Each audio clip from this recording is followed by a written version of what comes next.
Mnogi ocenjujejo minulo leto kot eno najbolj krvavih v zadnjem desetletju na območju policijske uprave Maribor. Statistika beleži 5 umorov, kar je skoraj četrtina vseh v državi, ob tem pa še 2 uboja ter 3 poskuse umora. Po mnenju vodje oddelka za splošno kriminaliteto Darka Nerata, ti podatki niso zaskrbljujoči.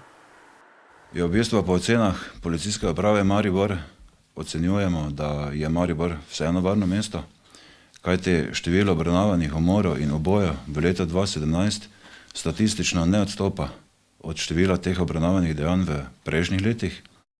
Po podatkih policije najbolj izstopa leto 2013, ko so beležili 21 primerov kaznivih dejanj zoper življenje in telo.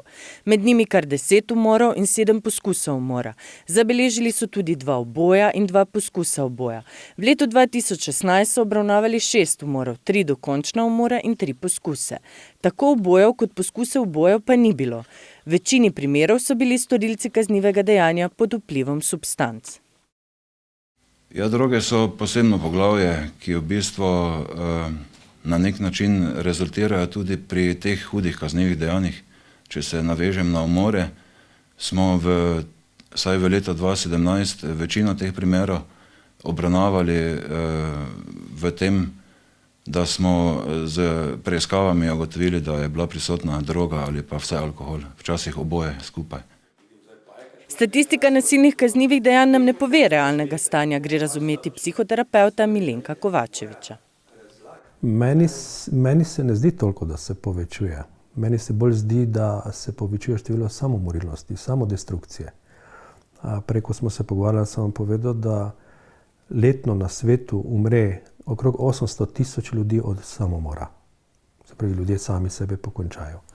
In to število je mnogo večje kot skupno število umrlih ljudi od vojn, terorizma in kriminala. Torej izpade, da smo sami sebi večji sovražniki kot pa drug drugemu. Bolj kot agresija, ki je izraz jeza in besa, naj bi bilo problematično destruktivno vedenje. Vedenje je iz sovraštva. In sovraštvo se zelo razlikuje od jeze. V čem? Da pri jezi, recimo mi človeka doživljamo, da je v redu človek, da pa nas moti njegovo obnašanje, pri sovraštvu pa čisto kontra.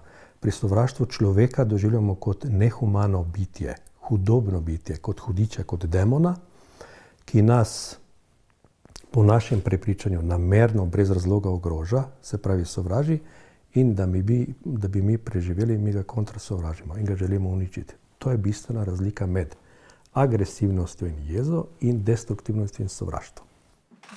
Vzroki so lahko pretekle travme, pa tudi permisivna vzgoja.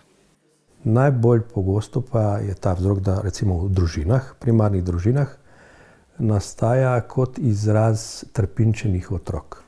Se pravi, večina ljudi, ki so zmožni drugim ljudem narediti kako zlo, trpljenje ali pa smrt, so kot otroci bili trpinčeni. Druga oblika je, da to pogosto srečamo pri otrocih, ki so bili razvajeni. To so razvajeni divji otroci, ki nimajo nobenih meja. Tako so primerjave, ki so Maribor predstavile kot bolj nasilno mesto od New Yorka, lahko le način drugačne interpretacije podatkov, nikakor pa ne realna slika.